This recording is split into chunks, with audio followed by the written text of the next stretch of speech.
में food grain bank बनाई और फूड ग्रेन बैंक के आधार से बहनें इकट्ठा होती गई और ये जो अन्न का सेविंग होता था उसमें से जब भी कोई गांव में कोई कुटुंब को खाने की समस्या है, उनको 2 समय का खाना भी ठीक नहीं मिल रहा, तो ये जो फूड ग्रेन बैंक गाँव की है वो उनको हेल्प करती थी।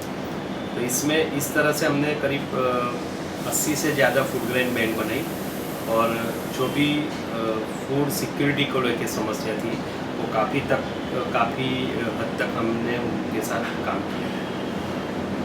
5वां जो महत्व का मुद्दा है माइग्रेशन, तो ये सभी डेवलपमेंट के काम के साथ एक तो कर्ज, फिर उनका जो एजुकेशन, उनका हेल्थ, उनकी फूड सिक्योरिटी, ये जितने भी काम थे उनके साथ जुड़ के हमने एक माइग्रेशन कैसे स्टॉप हो, आदिवासी खुद अपने गांव में रहे, खुद वहाँ अपने गांव में खेती करें और वो खेती करके अपनी ज़मीन भी सुरक्षित रख सके और उनसे उनका स्थलांतर कम हो। ये काम हमने उसी के साथ जोड़ा और उनकी जो सेविंग रहती थी बचत मंडल में, माइक्रो क्रेडिट ग्रुप में, उसका वो लोग यूज़ करके छोटे छोटे एंटरप्राइज शुरू करें। इसके लिए हमने उनको ट्रेनिंग दी, जैसे एक ब्रिक मेकिंग एक्टिविटी, क्योंकि आदिवासी समाज गांव में घर बनाते तो उनको एक ब्रिक्स की ज़रूरत रहती है, तो वो बाहर से लाते, इसकी जगह वो खुद बना सकें। गांव में बहुत सारे पेड़ हैं तो वहाँ मध तैयार हो सके, हनी, तो वह हमने हनी भी का एक छोटा एंटरप्राइज वहाँ शुरू किया। टेलरिंग, बहनों को टेलरिंग सिखाने का काम शुरू किया। गांव में वो लोग पापड़ बनाते हैं, नमकीन बनाते हैं, ये सब छोटे छोटे एंटरप्राइज की ट्रेनिंग हम उनको देते गए और वो अपने खेत में या अपनी ज़मीन में ये एंटरप्राइजेस उन्होंने शुरू किए, जिससे खेती का समय जब नहीं है और जो फ्री समय है जिसमें उनको माइग्रेट करना पड़ता था, उसकी जगह वो लोग अपने गांव में रहे और ये एंटरप्राइज उन्होंने शुरू किए। और उसके लिए जो आर्थिक ज़रूरियात रहती थी वो बैंक से कर्ज लाते हैं या ग्रुप से कर्ज लाते हैं। तो ऐसे भाषा ने 5 मुद्दे इसलिए हाथ में लिए कि जब एक सोच लेके तेजगढ़ गए हैं, वहाँ इंस्टीट्यूट की निर्मित शुरू हुई, ये बच्चे आए, उनके साथ डिप्लोमा का प्रोग्राम किया और ये बच्चे जब गांव में घूमने लगे तब पता चला कि ये 5 इश्यूज़ पे जब तक हम उनके साथ काम नहीं करेंगे तब तक इनकी समस्याएं दूर नहीं होंगी, और साथ में जब ये समस्या के साथ हम कुछ आगे बढ़ पाए तब उनके साथ हमने फिर उनकी इतिहास, लैंग्वेज, कल्चर के काम, कल्चर के ऊपर बात की शुरुआत की। ये एक स्टेज ऐसा था 2004 या 5 का, जब बहुत सारे डिप्लोमा के स्टूडेंट्स हर साल इसमें जुड़ते गए।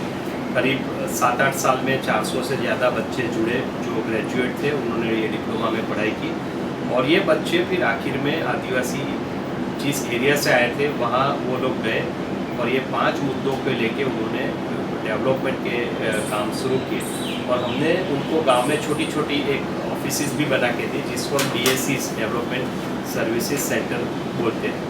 ये DSCs के जरिए ये 5 मुद्दे पे गांव में काम शुरू होता गया और ये एक स्टेज ऐसा था जब हमारा तेजगढ़ में आदिवासी एकेडमी पे म्यूज़ियम और लाइब्रेरी तैयार हो चुकी है। अब ये म्यूज़ियम का काम हमने उस स्टेज पे डेवलपमेंट करने का शुरू किया और वहाँ आदिवासी कलाकार आते गए और वो कलाकार आके खुद अपनी कलाकृतियाँ बनाते गए और वो कलाकृति हमने म्यूज़ियम में डिस्प्ले में रखी। ये पूरा काम देखने के लिए करीब 2006 में प्लानिंग कमीशन और मिनिस्ट्री ऑफ ट्राइबल अफेयर्स के कुछ एमिनेंट IAS ऑफिसर्स ने देखा कि इस प्रकार का काम तेजगढ़ में हो रहा है, तो उन्होंने आदिवासी एकेडमी की मुलाकात ली और 2008 में आदिवासी एकेडमी को मिनिस्ट्री ऑफ ट्राइबल अफेयर्स के पास से सेंटर ऑफ एक्सीलेंस की मान्यता मिली। ये सेंटर ऑफ एक्सीलेंस की मान्यता ऐसी है जो पूरे 5 साल में सरकार कोई 2 इंस्टीट्यूट को पूरे भारत में देती है, जिसमें से एक भाषा है और भाषा को आज भी सेंटर ऑफ एक्सीलेंस की मान्यता है, जिसमें हम आदिवासी लैंग्वेज, उनका कल्चर, उनका जो संस्कृति है उसके ऊपर डॉक्यूमेंटेशन का काम करते हैं। ये सेंटर ऑफ एक्सीलेंस की जो मान्यता मिली उसमें से कुछ प्रोजेक्ट्स की निर्मित हुई और उसमें हमने म्यूज़ियम को जोड़ के, हमारा जो म्यूज़ियम का एक्सपर्ट ही तैयार हुआ तब तक, तो उसके ज़रिए हमने भारत के जितने भी ट्राइबल रिसर्च इंस्टीट्यूट हैं, जो मिनिस्ट्री ऑफ ट्राइबल अफेयर्स के तहत आते हैं, उनके अंडर में आते हैं, और ये ट्राइबल रिसर्च इंस्टीट्यूट के जो म्यूज़ियम्स हैं, 14 म्यूज़ियम्स हैं भारत सरकार के, वो म्यूज़ियम को जोड़ के हमने ट्राइबल आर्ट का कंसोर्टियम तैयार किया। और ये कंसोर्टियम ऐसा है कि भारत के अलग अलग राज्यों में जो आदिवासी समाज रहता है, उनकी जो एक्टिविटीज़ है, उनकी जो कल्चर है, वो एक जगह पर एक डिजिटल माध्यम के जरिए लोग देख सके और उनको सुन सके, और उसमें से कुछ रिसर्च प्रोजेक्ट्स वो लोग ले सकें। तो ये सभी म्यूज़ियम्स का हमने डिजिटाइजेशन किया, और ये एक टच स्क्रीन के जरिए अलग अलग म्यूज़ियम्स में आज हमने रखा है। कंसोर्शियम तैयार किया जो आज भी अलग अलग म्यूज़ियम्स में आपको देखने को मिलेगा। एकेडमी पे भी एक टच स्क्रीन के माध्यम से है, जहाँ आप जाके एक ऐसा डिवाइस है जिसमें टच करके अलग अलग आदिवासी समाज, पूरे देश के आदिवासी कल्चर के बारे में आप उसकी माहिती देख सकते हैं। साथ में हमने सोचा कि आदिवासी समाज जो है वो धीरे धीरे अपना जो कला है, अपना जो संगीत है, अपने जो डांस नृत्य है, वो भी धीरे धीरे वो लोग भूल रहे हैं। तो हमने म्यूज़िक डॉक्यूमेंटेशन का काम हाथ में लिया, और एक प्राची दुबले करके एक बहुत ही अच्छी एमिनेंट सिंगर है, जिन्होंने आदिवासी फोक संगीत में काफ़ी सारा काम किया है, और वो प्रोफेसर देवी की एक स्टूडेंट भी थी। तो वो ये काम में हमारे साथ जुड़ी, और आज ऐसा है कि हमने गुजरात, महाराष्ट्र, राजस्थान, मध्य प्रदेश, छत्तीसगढ़, आसाम, झारखंड, इस प्रकार के उड़ीसा, इस प्रकार के आदिवासी समाजों का, इस प्रकार के स्टेट्स का हमने म्यूज़िक डॉक्यूमेंटेशन का काम पूरा किया है, जिसमें आदिवासी कलाकार एक प्लेटफॉर्म पे इकट्ठा होते हैं और अपनी जो कला है, अपने जो गाने हैं, अपना जो म्यूज़िक है, अपने जो इंस्ट्रूमेंट्स हैं, वो वहाँ बजाते हैं, और उसको हम डिजिटाइज करते हैं, डॉक्यूमेंट करते हैं। और इसकी एक सीडी तैयार होती है, और वो सीडी कोई जो भी रिसर्च करने के लिए आता है उसको ये अभी न्यूज़ में आता है। तो इस तरह आदिवासी संगीत को भी बचाने का काम हमने भाषा ने शुरू किया है under the scheme of centre of excellence. भाषा ने वहाँ एक बहुत ही अच्छी लाइब्रेरी तैयार की है, जिसमें आज करीब 70,000 से ज़्यादा किताबें हैं। आदिवासी एकेडमी की एक बहुत बड़ी उपलब्धि है।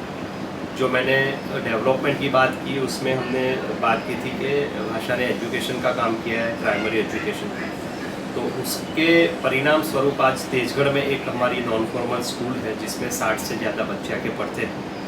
और ये बच्चे जिनके पेरेंट्स माइग्रेट कर गए हैं, ऐसे बच्चों को हम वहाँ ही स्कूल में पढ़ाते हो। बच्चे वहीं पे रहते हैं, और उनकी हम पूरी 24 आवर्स जो भी उनके साथ काम करना वो हम करते हैं। वो बच्चे वहीं पे रहते हैं, रेसिडेंस स्कूल है।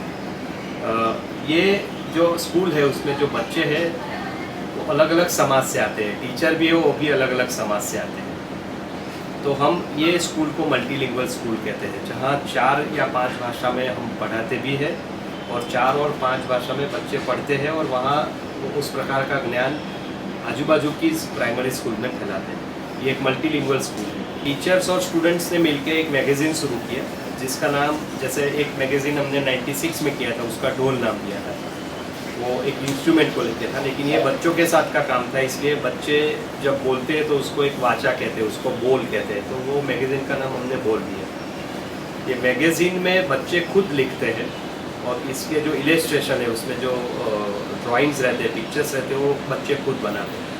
तो ये बोल मैगज़ीन हमने ये स्कूल को जोड़ के शुरू किया, जिसमें उनकी कहानियाँ, उनके पजल्स, उनके गीते, वो बच्चों को पढ़ाने के अलग अलग जो सिस्टम्स होते हैं, वो हमने आदिवासी भाषा में उसमें रखा। ये मैगज़ीन इतना प्रचलित हुआ कि गुजरात का जो सर्व शिक्षा अभियान एक यूनिट है, डिपार्टमेंट ऑफ एजुकेशन, उसने मैगज़ीन देखा और उन्होंने बोला कि ये मैगज़ीन इतना अच्छा है कि आप हमारे गवर्नमेंट के जो 10,000 से ज़्यादा प्राइमरी स्कूल्स है पूरे गुजरात में, उसमें आप उसको सब्सक्राइब कर सकते हैं, जिससे ये एक पढ़ाई का संसाधन बन के वहाँ टीचर्स उसको पढ़ाने में यूज़ करें। तो आज ये बोल मैगज़ीन करीब 10,000 स्कूल में जाता है और वहाँ प्राइमरी स्कूल्स में उसको टीचिंग मटेरियल के तरह के वो यूज़ होता है। एक बहुत उपलब्धि बड़ी है। साथ में जो हेल्थ का काम हमने किया, गांव में जाके बहुत सारे गांव में हमने सर्वेस किए, हेल्थ सर्वेस किए, हेल्थ कैंप्स किए। तेजगढ़ कैंपस पे हमने एक छोटा सा क्लिनिक तैयार किया है जिसको प्रकृति क्लिनिक नाम दिया है। वहाँ हर शनिवार और रविवार को ट्राइबल पेशेंट्स आते, वहाँ जो भी अपनी आरोग्य को लेके प्रॉब्लम से वो वहाँ उनको ट्रीटमेंट देते हैं, मेडिसिन प्रोवाइड करते हैं। मिनिस्ट्री ऑफ आयुष अभी एक नया भारत सरकार का एक नया आयोग शुरू हुआ है जिसमें आयुर्वेद, योगा, यूनानी, सिद्ध को लेके जो भी मान्यता है, ट्रेडिशनल मेडिसिन है, आयुर्वेद है, योगा है, उसको फैलाने का काम पूरे देश में चल रहा है। लेकिन उसको गांव तक कैसे पहुंचाया जाए, उसकी एक जब कल्पना, एक सोच जन्मी मिनिस्ट्री में, मिनिस्ट्री ऑफ आयुष में, तो उसमें सबसे पहला नाम भाषा का आया और अभी 3 साल के लिए मिनिस्ट्री ऑफ आयुष ने भाषा को एक प्रोजेक्ट दिया है जिसमें हमें करीब छोटाउदेपुर के 150 गांव में एक अवेयरनेस फैलाना है आयुष मिनिस्ट्री को लेके, आयुष का जो काम है उसको लेके। वहाँ हमें सर्वेस करने हैं, वहाँ बच्चों को पढ़ाना है आयुष को लेके, और उसमें एक क्लिनिक और लेबोरेटरी तैयार करनी है तेजगढ़ में, जहाँ पेशेंट्स आके आयुर्वेद को लेके वहाँ उनको मेडिसिन प्रोवाइड कर सके, उनको योगा को लेके कुछ अवेयरनेस फैला सके। तो कुछ भाषा की अचीवमेंट ऐसी रही कि मिनिस्ट्री ने उसको रिकग्निशन दिया as a centre of excellence. उसके तहत हमने कंसोर्टियम तैयार किया पूरे भारत का। अलग अलग स्टेट के हमने म्यूज़िक डॉक्यूमेंटेशन तैयार किए। अलग अलग स्कूल में जाके हमने मल्टीलिंगुअल स्कूल का एक मॉडल है वो प्रस्थापित किया। ये मॉडल गुजरात सरकार ने कि सर्व शिक्षा अभियान ने उसको अपनाया। उसमें से जो मैगज़ीन तैयार की वो 10,000 स्कूल में जाने लगी। प्रकृति को लेके जो काम छोटा शुरू किया था उसको एक मान्यता मिली कि आयुष का बहुत बड़ा प्रोजेक्ट वहाँ आ गया। ये बहुत सारी उपलब्धियाँ इसके साथ जुड़ती गई। एक बाजू पर भाषा की जो मेन सोच थी कि भारत में जो भाषाएं बोली जाती है उसका भी संवर्धन किया जाए, उसको कैसे बचाया जाए। तो एक ढोल नाम से जो मैगज़ीन की शुरू किया था 1996-7 में, उसको एक आगे ये काम कैसे प्रस्थापित हो उसके लिए करीब 2009 में हमने एक इंटरनेशनल कॉन्फ्रेंस बड़ौदा में की थी जिसको नाम दिया था भाषा संगम। ये भाषा संगम में करीब 300 से ज़्यादा भाषा बोलने वाले प्रतिनिधि इकट्ठा हुए जो अलग अलग भाषाएं बोलते हैं। उसमें कुछ गांव के भी लोग थे, कुछ यूनिवर्सिटी के वाइस चांसलर थे, कुछ प्रोफेसर थे, कुछ आर्टिस्ट थे। ये सब 300 से ज़्यादा लोग बड़ौदा में इकट्ठा हुए। फिर वो 2 दिन का वर्कशॉप, ये कॉन्फ्रेंस था। तीसरे दिन वो लोग तेजगढ़ गए और तेजगढ़ जाके एक ऐसी कल्पना शुरू हुई कि भारत की जो भाषा है उसका एक सर्वेक्षण किया जाए। जो आज से 100 साल पहले जब भारत में अंग्रेजों का राज था, उस समय उनके एक ऑफिसर थे जॉर्ज ग्रियर्सन, उन्होंने उस समय भारत की भाषाओं का सर्वेक्षण किया था और उसमें ये भाषा कहाँ बोली जाती है, उसका इतिहास क्या है, उसका जोग्राफिकल एरिया कौन सा है, उसके बोलने वाले स्पीकर्स कितने हैं, वो भाषा में क्या ग्रामर लिखा गया है कि नहीं, उसमें उस समय वो भाषा में लिखी गई कहानियाँ या गीतें, उनकी बिब्लियोग्राफी, उसका पूरा सर्वेक्षण उन्होंने ये सर्वे में रखा था। लेकिन उसके बाद 100 साल तक भारत में कोई भी व्यक्ति, कोई भी इंस्टीट्यूट या कोई भी आयोग या कोई भी यूनिवर्सिटी इस प्रकार का सर्वेक्षण कर नहीं पाया। तो भाषा ने सोचा, और ये जो ग्रुप आया था 300 से अधिक ग्रुप, उन्होंने सोचा कि ये काम भाषा रिसर्च एंड पब्लिकेशन सेंटर शुरू करें। तो 2009 में एक कॉन्फ्रेंस हुआ भाषा संगम के नाम से, उसमें ये नींव रखी गई और भाषा ने पूरे भारत में भारतीय भाषा लोक सर्वेक्षण का काम शुरू किया। इसमें पूरे भारत से 3000 से ज़्यादा लोग जुड़े। उसका एक एडिटोरियल ग्रुप तैयार हुआ जिसमें 60 से ज़्यादा लोग हैं, जिसमें अलग अलग स्टेट से एक एक स्टेट को एक रिप्रेजेंट करने वाली व्यक्ति है। और हमने अलग अलग स्टेट का एक लिंग्विस्टिक सर्वे का एक वॉल्यूम तैयार किया, जिसको हमने भारतीय भाषा लोक सर्वेक्षण यानी लोगों के द्वारा किया गया भाषा का लोक सर्वेक्षण। ये लोक सर्वेक्षण ऐसा है जो 22 शेड्यूल भाषा है उसको ऊपर उठ के भारत में जो नॉन शेड्यूल लैंग्वेजेस है जो गांव में बोली जाती है, अगर उसको हम उसके ऊपर डॉक्यूमेंटेशन नहीं करते हैं, उसके ऊपर एक रिसर्च करके सर्वे नहीं करते, तो ये भाषा धीरे धीरे मरने वाली है। जैसे अंडमान और निकोबार में सुनामी आया और एक पूरा समाज खत्म हो गया, उसके साथ उसकी पूरी भाषा चली गई, जो हम जानते हैं बो नाम की भाषा। अब ये बो नाम का समाज भी नहीं है और वो भाषा भी नहीं है, पूरा ख़त्म हो गया। अगर वो डॉक्यूमेंट हुआ होता तो उसके ऊपर कोई भी रिसर्च आराम से कर सकता। तो ये काम भाषा ने हाथ में लिया 2009 में। 3 या 4 अलग अलग इंटरनेशनल कॉन्फ्रेंस उसमें हुई, जिसको हमने एक प्लेटफॉर्म तैयार किया जिसका नाम चौत्रो भी दिया। चौत्रो यानी आदिवासी समाज पे लोग इकट्ठा होकर जहाँ बात करते हैं उसको चौत्रो बोलते हैं। तो ये कॉन्फ्रेंस का नाम भी हमने चौत्रो रखा, और वहाँ कुछ नेशनल और उसके बाद इंटरनेशनल लोग जुड़ते गए। ये करीब 6 या 7 इंटरनेशनल कॉन्फ्रेंस हमने ली। आज परिस्थिति है ऐसी है कि लिंग्विस्टिक सर्वे पूरे भारत का तैयार हो चुका है और उसमें 700 से 80 भाषा का समावेश है और करीब 30,000 से ज़्यादा पेजेस का ये सर्वेक्षण है।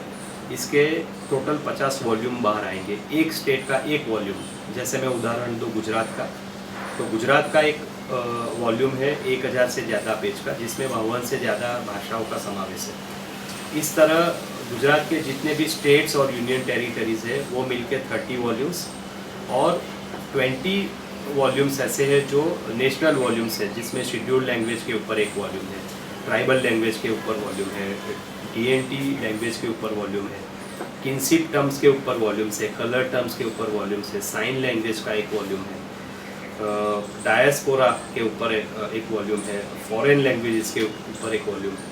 तो ऐसे अदर 20 वॉल्यूम्स, ये मिला के एक 50 वॉल्यूम का एक नेशनल सीरीज़ तैयार हो चुका है, जिसकी पब्लिकेशन प्रोसेस अभी शुरू है। जो भारत का एक बहुत ही एमिनेंट पब्लिशर है ओरियन ब्लैक स्वान, ये वॉल्यूम को धीरे धीरे अब पब्लिश कर रहा है।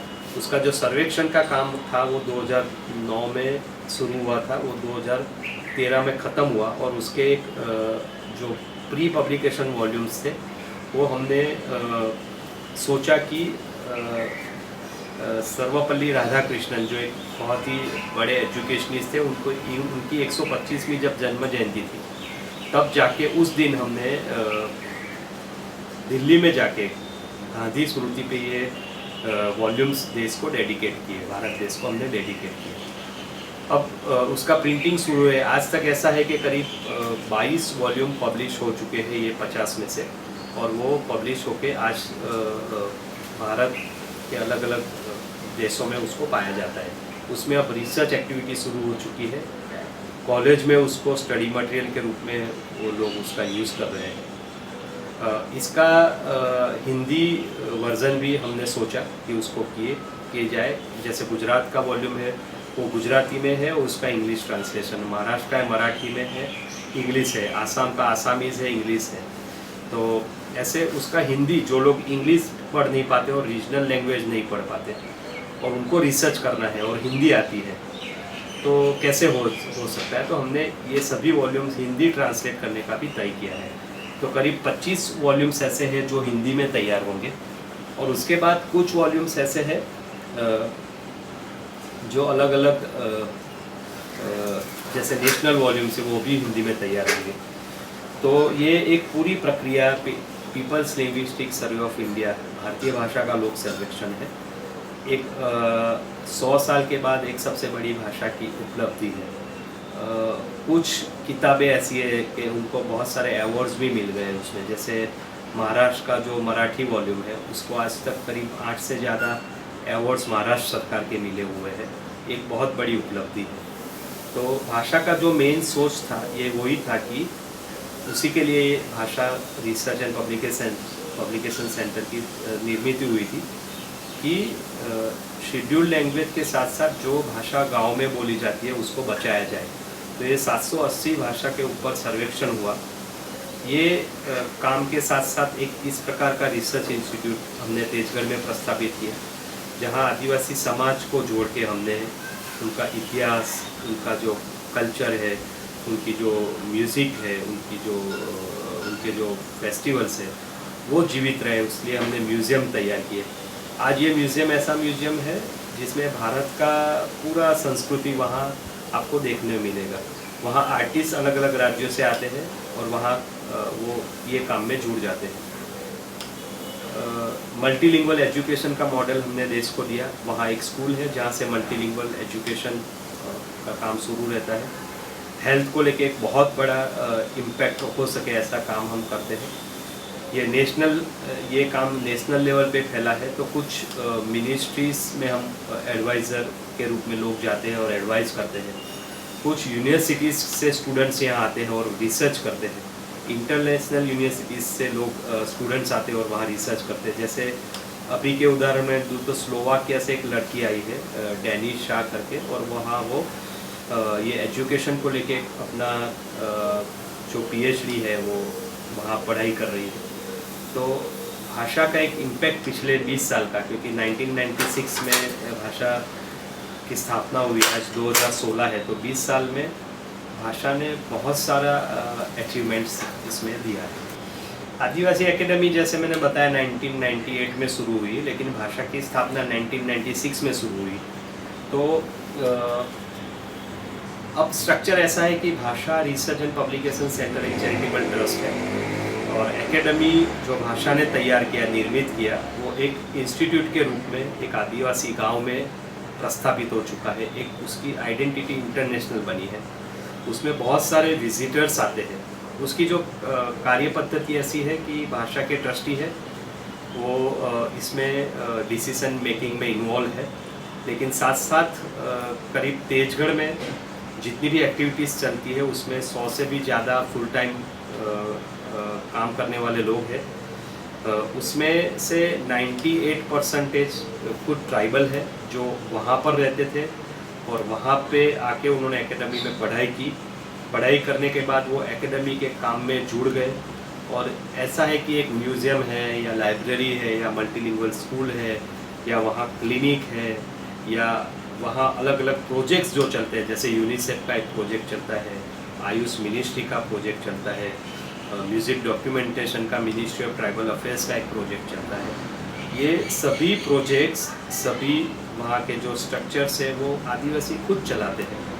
भाषा का रोल रहता है कि ये चलाने के लिए जो भी संसाधन क्रिएट करना, उसके लिए जो भी आर्थिक जोगवाई करना, उसके लिए कहीं से फंडिंग लाना, ये जो काम है उसको देश या दुनिया को वेबसाइट्स के माध्यम से फैलाना, ये काम भाषा का रहता है। और एकेडमी का काम रहता है कि एक्चुअल फील्ड में जाके आदिवासी समाज के साथ काम करना।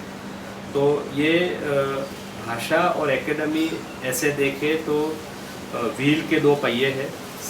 मनुष्य शरीर के दो दाया और बाया हाथ है जो मिल के काम करता है एक दुनिया के एक अल्टरनेट डेवलपमेंट के मॉडल के लिए। ये जो सब बात की मैंने उसमें मैंने भाषा संस्था और आदिवासी एकेडमी एज ए इंस्टीट्यूट को केंद्र में रखा। उनकी जितनी भी एक्टिविटीज़ हुई, उनको जो भी उनके अचीवमेंट्स हुए, लेकिन जब ये संस्था की शुरुआत हुई 1906 में, उसके पहले जैसे मैंने बताया था कि मैं तो 1990 से देवी सर के साथ जुड़ गया था। ये 20 साल में मेरा जो एक्सपीरियंस है उसमें मैं बहुत सारी जगह घूमा। जैसे मैंने डेवलपमेंट को लेके एक बात कही थी कि हमने माइक्रोग्रिड ग्रुप्स तैयार किए, तो मुझे फोर्ड फाउंडेशन की एक फेलोशिप मिली, और जिसमें मैंने 2 कंट्रीज़ में जाके ये माइक्रोग्रिड ग्रुप के ऊपर बहुत डिटेल में स्टडी किया, पढ़ाई की, जिसमें एक था school of applied micro finance, जिसको SAM बोलते हैं, SAM, जो नैरोबी में है। उनकी एक 2 महीने की एक ट्रेनिंग प्रोग्राम थी जो मैंने अटेंड की।